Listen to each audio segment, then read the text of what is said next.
Hello, स्वागत है तुम लोग का फिर से। अध्याय 1 तुम लोग का खत्म हो चुका है। अध्याय 2 आज हम चालू करेंगे। अध्याय 2 का नाम है स्थिर वैद्युत विभव तथा धारिता। इसको में एक इम्पोर्टेंट पॉइंट समझना है, स्थिर वैद्युत विभव। धारिता हम सेकंड पार्ट में पढ़ेंगे, मतलब फर्स्ट हम पढ़ेंगे विभव, सेकंड पार्ट में हम पढ़ेंगे धारिता। तो विभव में हमें क्या पढ़ना है? सपोज कर लो मैं एक उदाहरण देता हूं। जैसे कि हमने लास्ट चैप्टर में ये पढ़ा था कि यदि कोई आवेश Q रखा हुआ है, कोई आवेश Q रखा हुआ है, तो उससे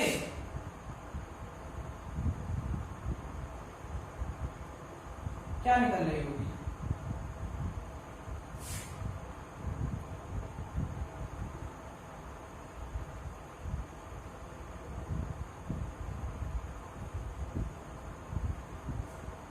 क्षेत्र रेखाएं निकल रही होंगी।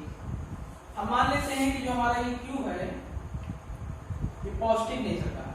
किस नेचर का है? पॉजिटिव नेचर का है। तो हम एक चीज और सपोज करते हैं, एक हम टेस्ट चार्ज लाते हैं, इसको हम देते हैं नाम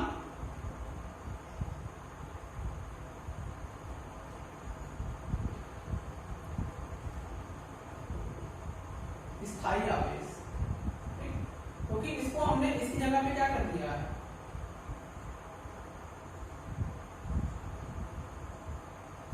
फिक्स कर दिया है। इसको हमने क्या कर दिया, इसी जगह पे फिक्स कर दिया है। हम एक टेस्ट चार्ज लेके आते हैं, परीक्षण आवेश, बहुत छोटा सा परीक्षण आवेश, इन्फिनिटी से। कहां से लेकर आते हैं? इन्फिनिटी से। सपोज कर लो इन्फिनिटी से हम वो पॉइंट चार्ज लेकर आते हैं और यहां पर किसी भी बिंदु पर, मान लो सपोज कर लो ये P बिंदु है। ये कौन सा बिंदु है? P बिंदु। यहां पर लाके हम उस परीक्षण आवेश को, जो कि क्या है हमारा Q, इसको भी हम पॉजिटिव मानते हैं। ये इस आवेश को हम क्या नाम देंगे?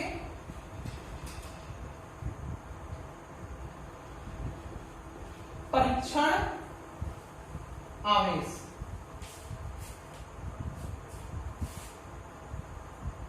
तो एक चीज बताना, जब हम इस आवेश को इस वातावरण में इन्फिनिटी से लेकर आएंगे, किस वातावरण में? जो कि इस स्थायी आवेश की वजह से क्रिएट किया हुआ है। अच्छा, स्थायी आवेश से जो इलेक्ट्रिक फील्ड निकल रही है, क्या वो Q आवेश पे बल लगाएगी?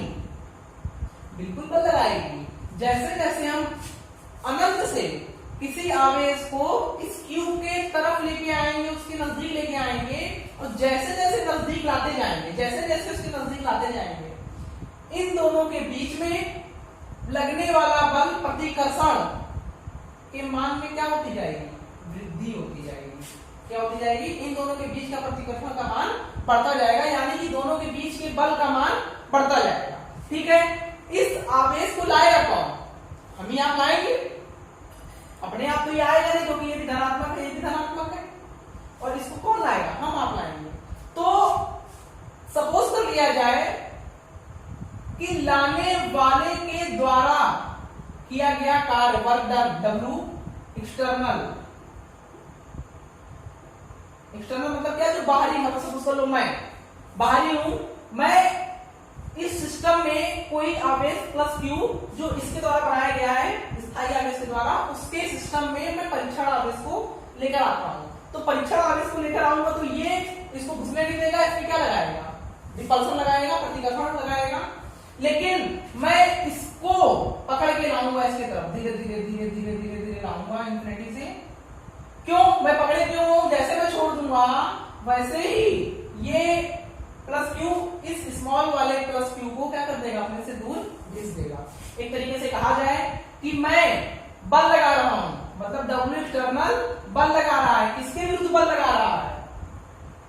स्थायी वैद्युत बल इसके द्वारा क्या है, वैद्युत बल के विरुद्ध मैं कार्य कर रहा हूं। मुझे इस पे बल क्यों लगाना पड़ रहा है, इसको यहाँ पे लाने के लिए, क्योंकि ये इसके ऊपर क्या लगा रहा है, प्रतिकर्षण का बल। उस प्रतिकर्षण के बल को मुझे ओवरकम करने के लिए, इसको यहाँ पर इसको लाने के लिए अपने तरफ से एक W एक्सटर्नल इसके ऊपर लगाना पड़ रहा है। बात समझ में आई? मतलब यदि कोई आवेश प्लस क्यू रखा हुआ है और किसी अनंत से हम कोई परीक्षण आवेश उसके नजदीक लाते हैं, तो वो उसको लाने नहीं, अब स्वयं आने नहीं देगा, और स्वयं आने नहीं देगा तो हमको बाहरी की मदद लेनी पड़ेगी, और उस बाहरी की मदद लेकर उस आवेश को हम इसके सराउंडिंग में, इसके नजदीक लाकर रखेंगे। तो चलो मैं एक छोटा सा उदाहरण लेता हूं कि सर आपने इतनी सारी बातें बताई, तो इसका मतलब क्या है, देखना, ध्यान से सुनना। सपोज कर लो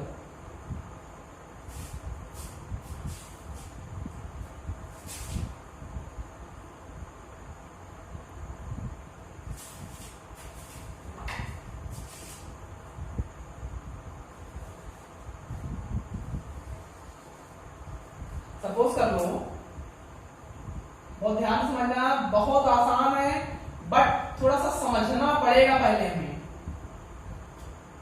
एक परीक्षण आवेश R पर रखा हुआ है, सपोज कर लो R पर रखा हुआ है, मतलब Q से कुछ दूरी पर R पर रखा हुआ है, हमें नहीं पता वो कितने दूर पे रखा हुआ है।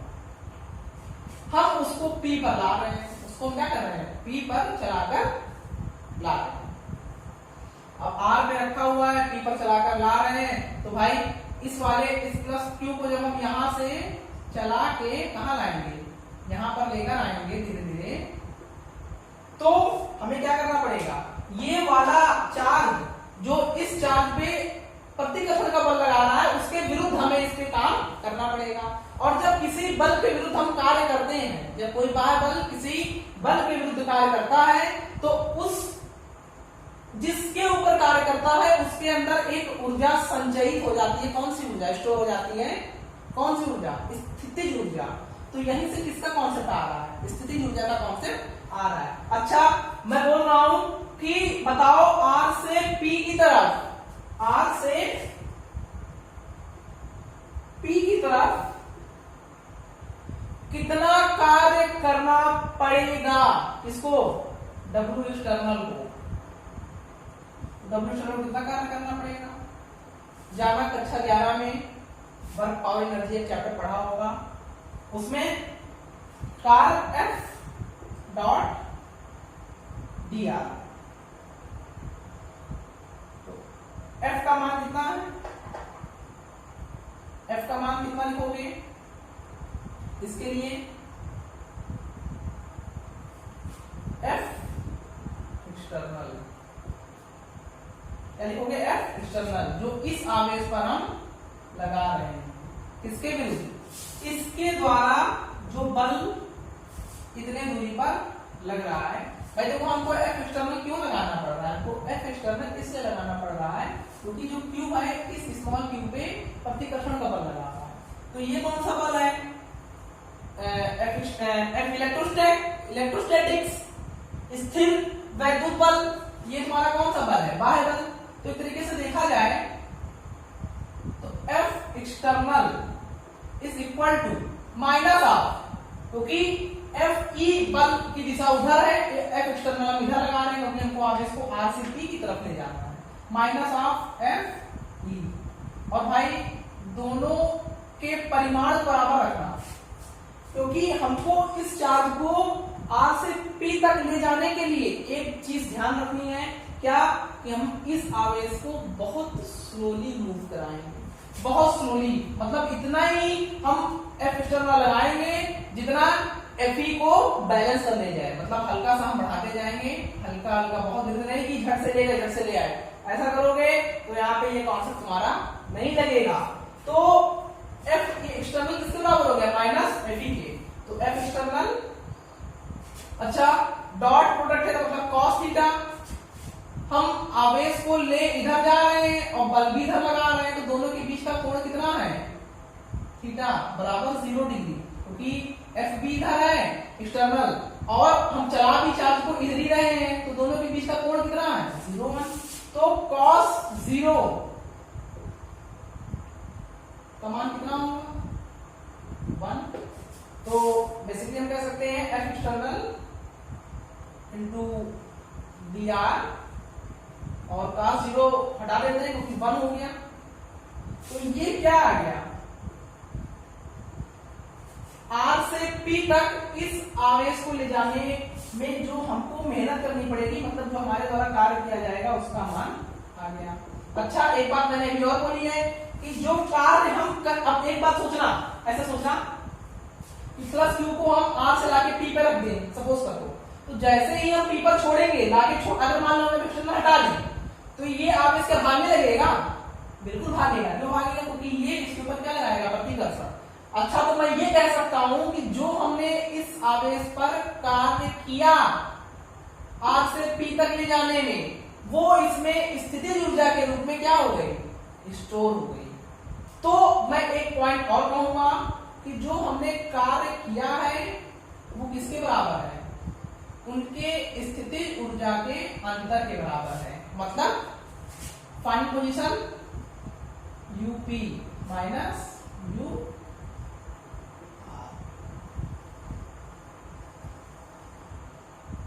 क्योंकि जब किसी बल के द्वारा, बाह्य बल के द्वारा किसी बल के विरुद्ध कार्य किया जाता है, तो किसी बाह्य बल द्वारा किसी बल के विरुद्ध कार्य किया जाता है, तो जितना कार्य किया जाता है उतनी ऊर्जा जिसके ऊपर कार्य किया जाता है उसमें स्थितिज ऊर्जा के रूप में स्टोर हो जाती है।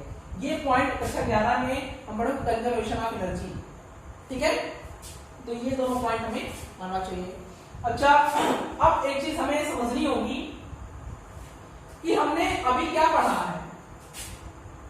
Potential energy. क्या पढ़ा? पोटेंशियल एनर्जी यानी कि स्थितिज ऊर्जा। ठीक है,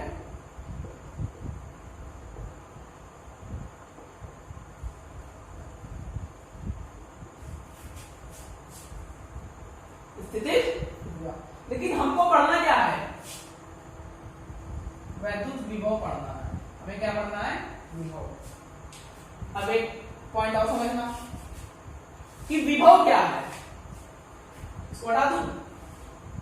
इसको नहीं हटाऊंगा, मैं इसको हटा देता हूं। समझना है हमें कि विभव क्या है। एक स्पेशल टर्म आया है जिसको अभी तक तुमने सिर्फ कक्षा 11 में पढ़ा होगा। इसमें गुरुत्वाकर्षण ग्रेविटेशन में विभव शब्द पढ़ा होगा, वहीं पे तुम्हारा उससे परिचय हुआ था।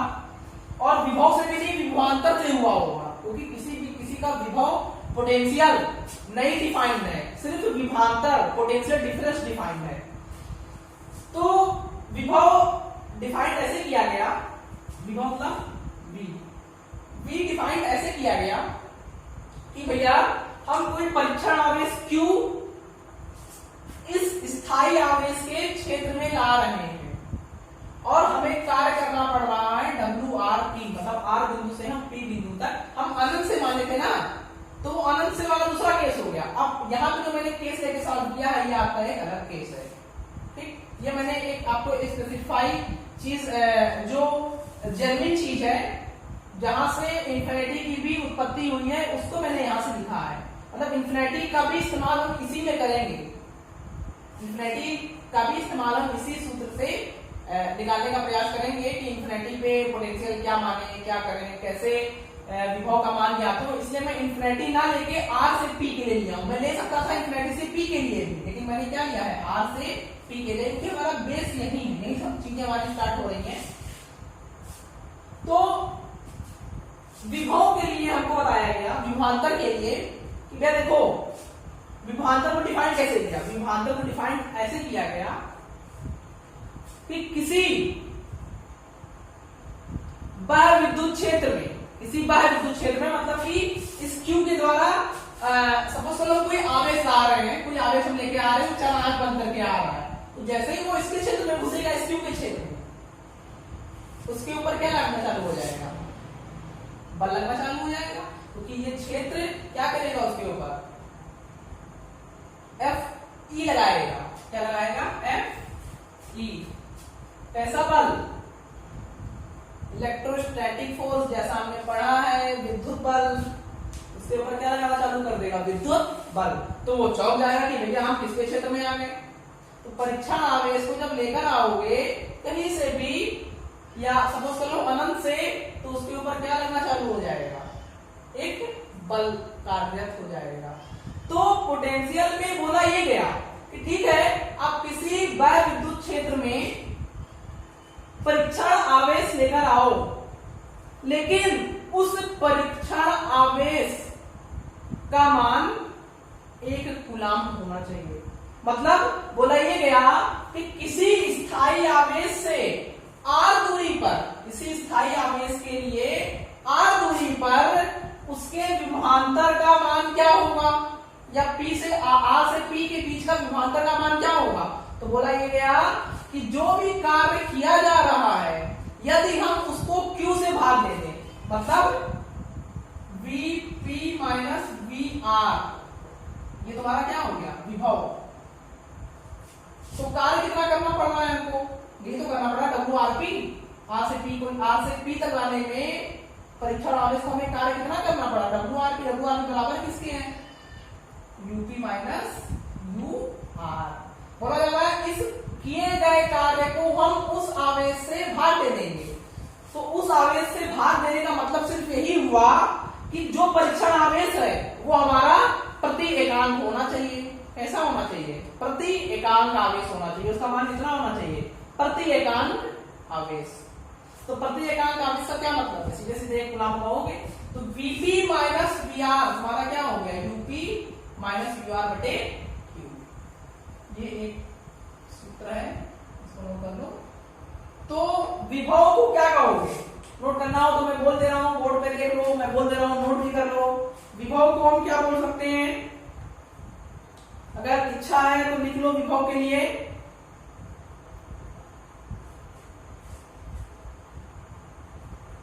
लिख लो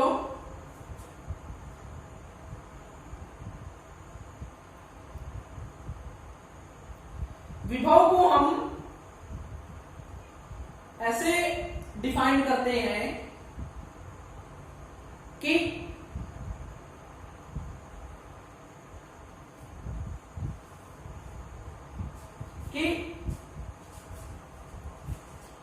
ऐसे डिफाइन करते हैं कि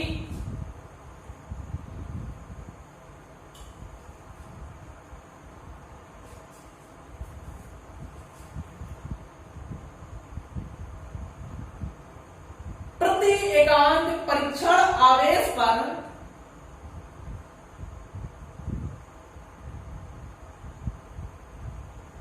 किया गया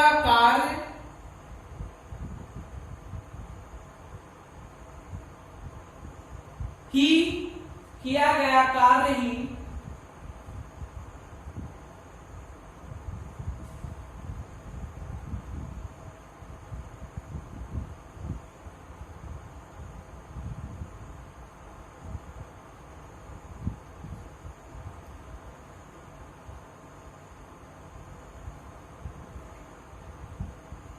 स्थिर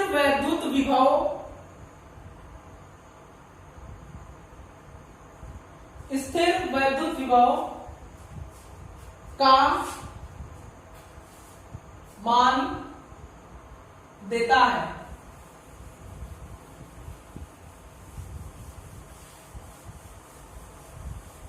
स्थिर वैद्युत विभव का मान देता है। चलो फिर हम थोड़ा सा और काम करते हैं।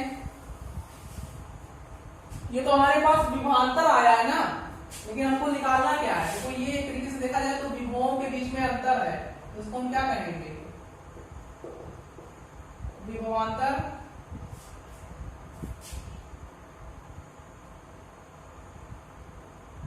ठीक, पोटेंशियल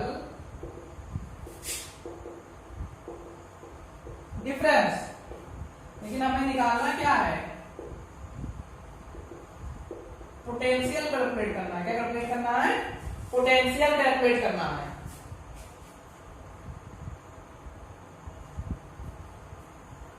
देखो पोटेंशियल हम कैसे कैलकुलेट करेंगे,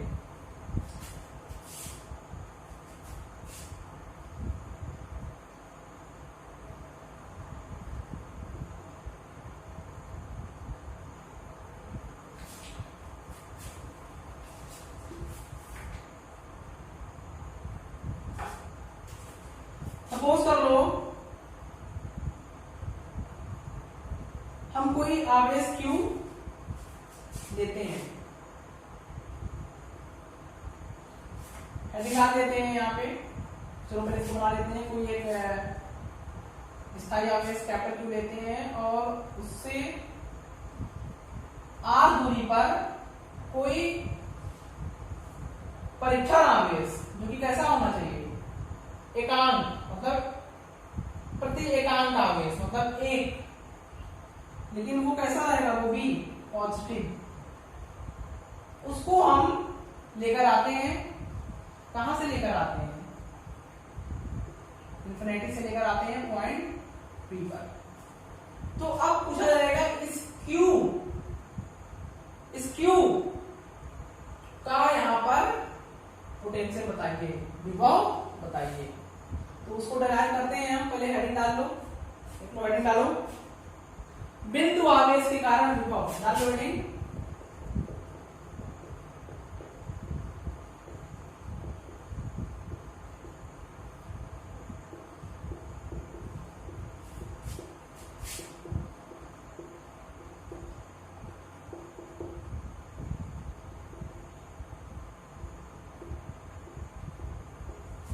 बिंदु आवेश के कारण विभव हो गया, हेडिंग बढ़ गई। तो फिर आगे बढ़ते हैं।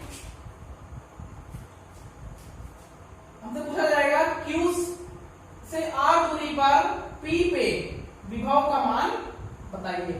तो देखो जब हम इंफिनिटी पे लेते हैं तो एक हम एग्जम्पशन मानते हैं। मानते क्या है, हम मान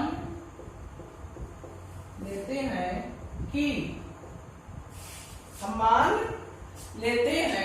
कि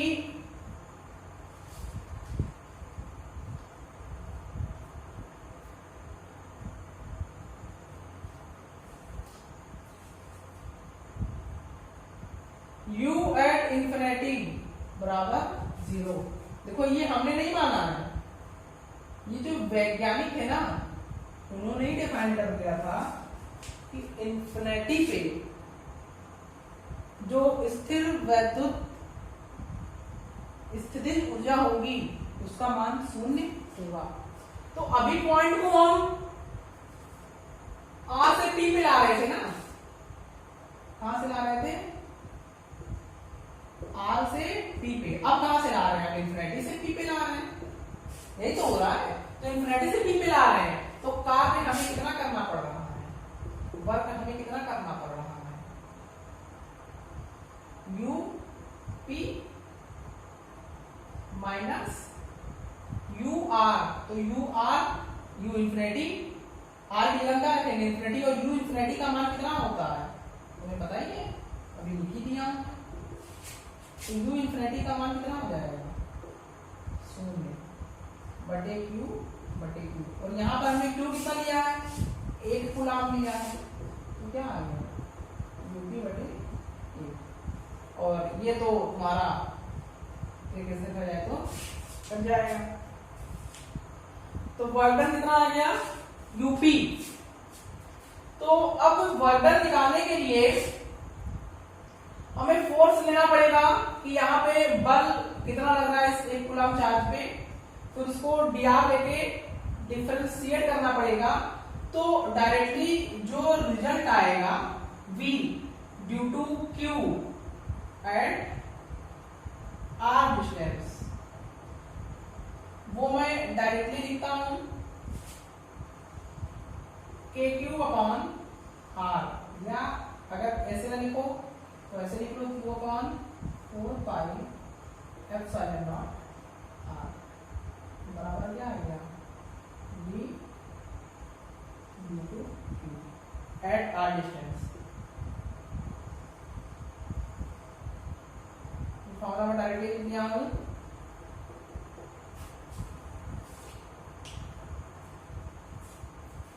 कर लो।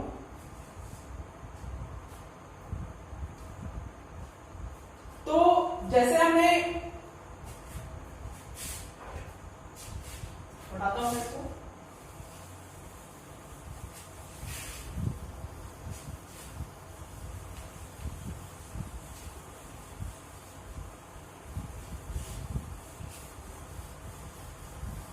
ध्यान देना, हमने किसी बिंदु आवेश के लिए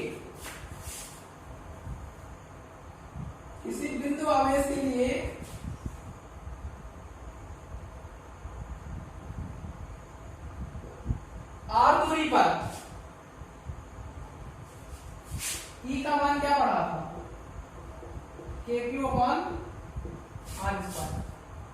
ठीक, हमने बल क्या पढ़ा था, के क्यू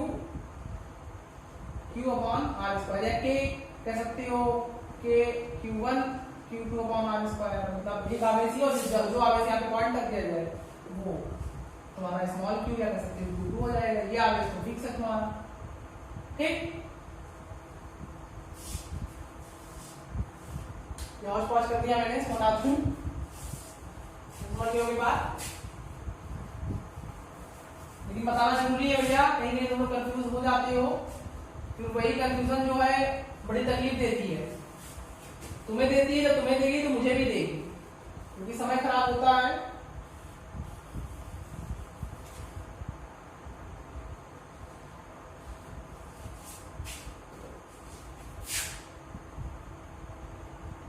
और वैसे ही हमने v का मान क्या पढ़ लिया किसी पॉइंट चार्ज की वजह से, के क्यू अपॉन आर। तो देखो हम v और e में अंतर लिखेंगे, क्या लिखेंगे, अंतर।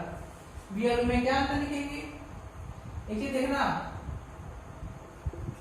e में यदि हम r का गुणा कर दें तो क्या हमें v का मान मिल जाएगा।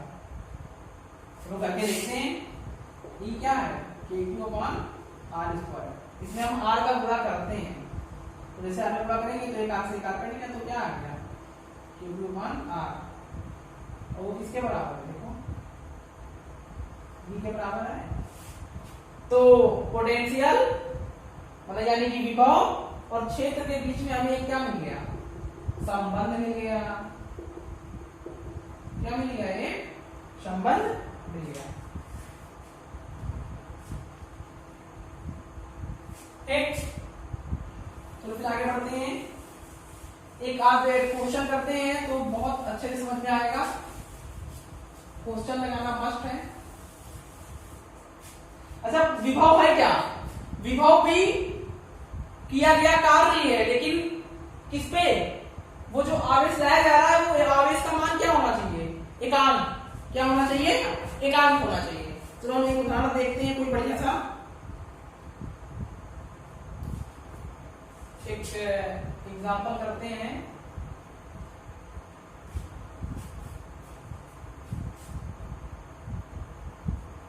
पूछा जा रहा है कि एक आवेश रखा हुआ है Q, जिसका मान है 4 × 10⁻⁻7 कूलम।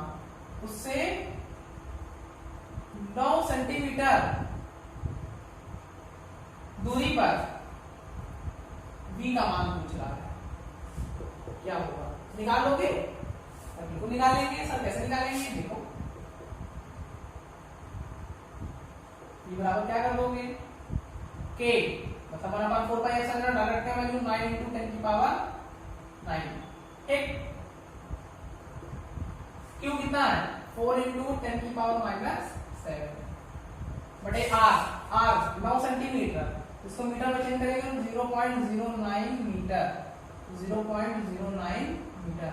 अरे सूत्र हमने क्या पढ़ा, के क्यू अपॉन आर, तो के का मान रख दिया 9 × 10⁻9, क्यू का मान रख दिया ना, आर का मान रख दिया, बस ठीक है। क्या काम खत्म हो गया। इसको हम क्या लिख सकते हैं, 9 × 10⁻², 9 से 9 गया, क्योंकि दो बिंदु बाद 10 लगा है तो -2, सॉरी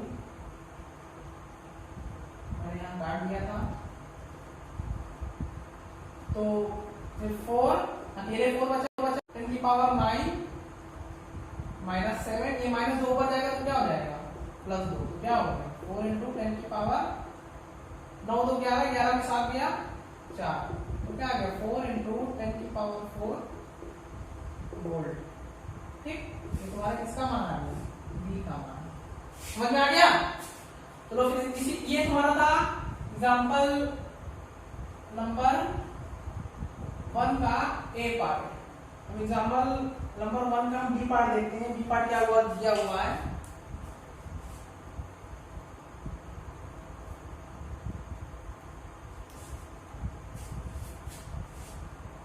बोला जा रहा है कि 2 × 10⁻⁹ कूलम्ब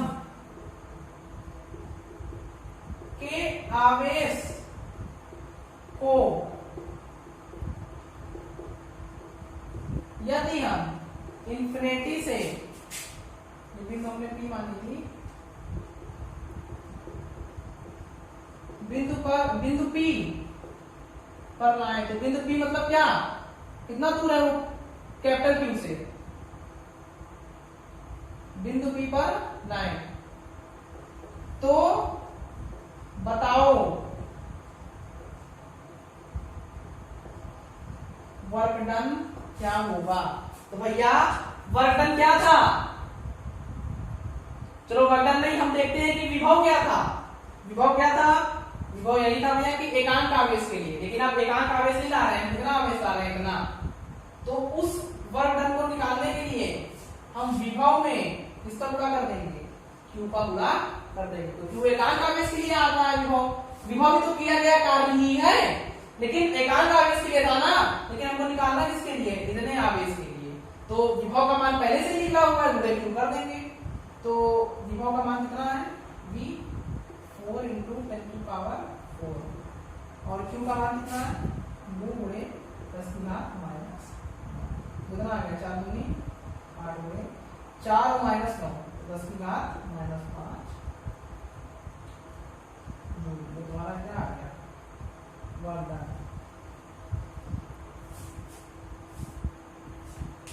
बोलो, तो एक चीज हमको बताना, क्या हो गया, एक चीज हमको बताना, नोट करो यार, अगर फिर आगे बढ़ते हैं। एक चीज हमको बताना, नहीं हो तो वीडियो पॉज करके नोट कर लीजिएगा, बार बार रुकने का कोई मतलब नहीं है।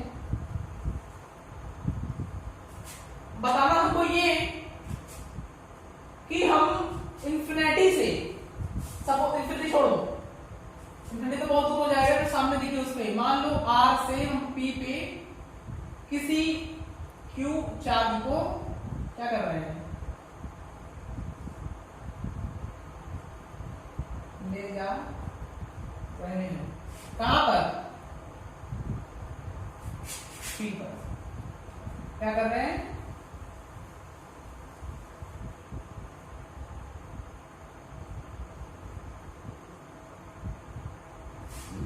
प्लस क्यू को ले जा रहे हैं पी पर।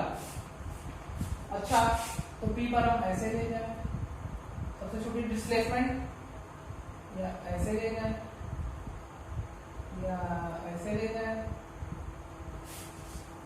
या ऐसे करके ले जाए, क्या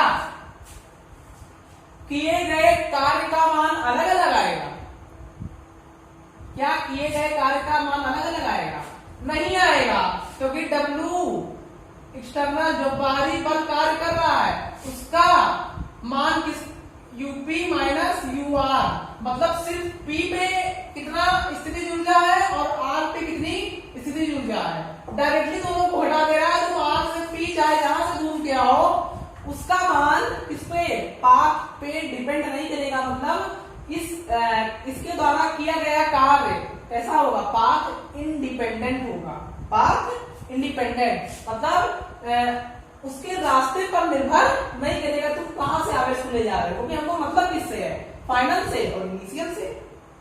हमें स्थिति ऊर्जा कहां की चाहिए, फाइनल की चाहिए और इनिशियल की, बीच की तो पूछ नहीं रहा है, बीच की तो कोई जरूरत नहीं है ना हमें।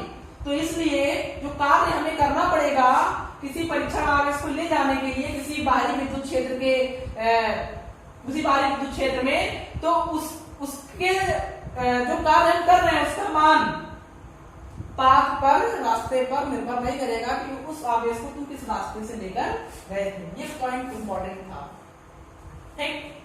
चलो एक उदाहरण और देख लेते हैं, नोट कर लो।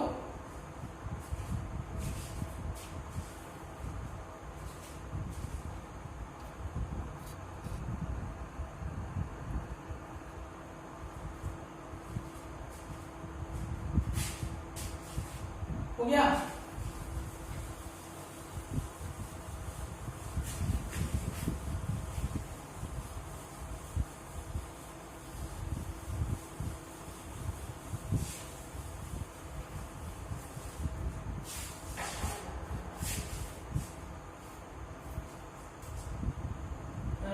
हेडिंग डालना छोटी सी बोल दे रहा हेडिंग।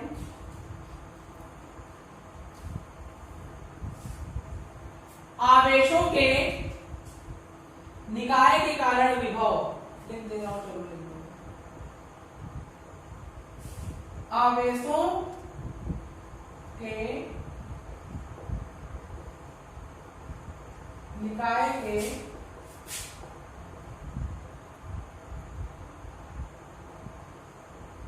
जैसे हमने कई सारे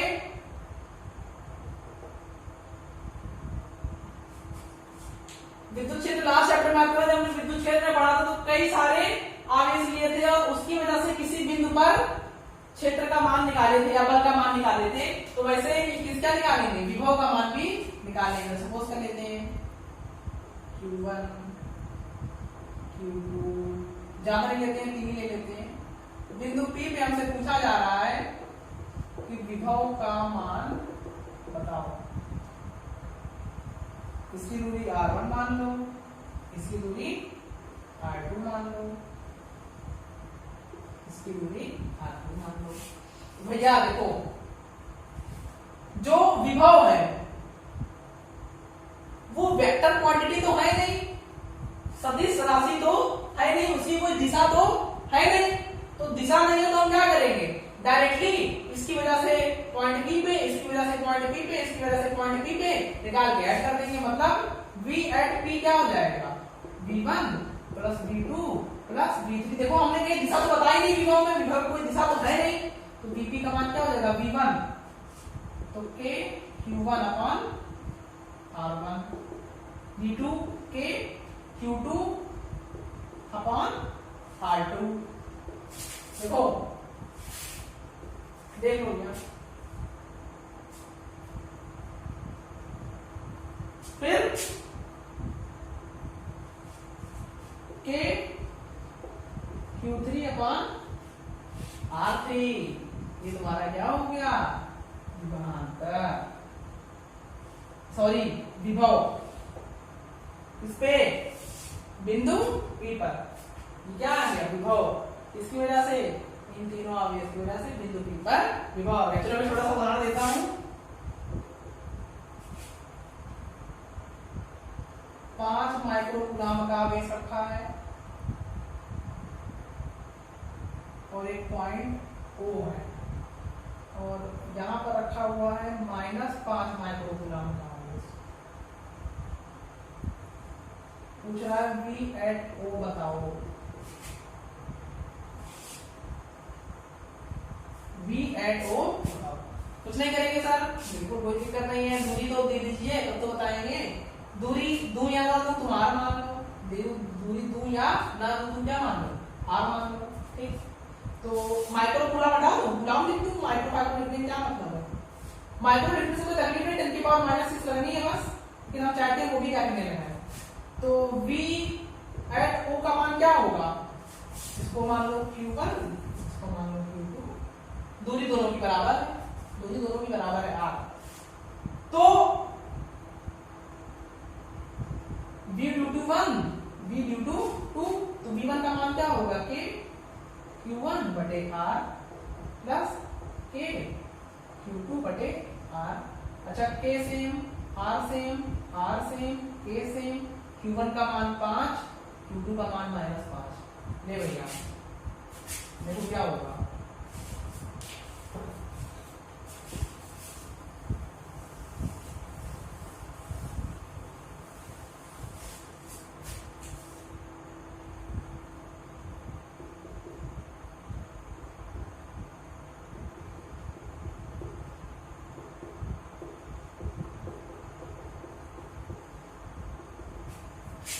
इसके आगे 5K upon R plus minus 5K upon R।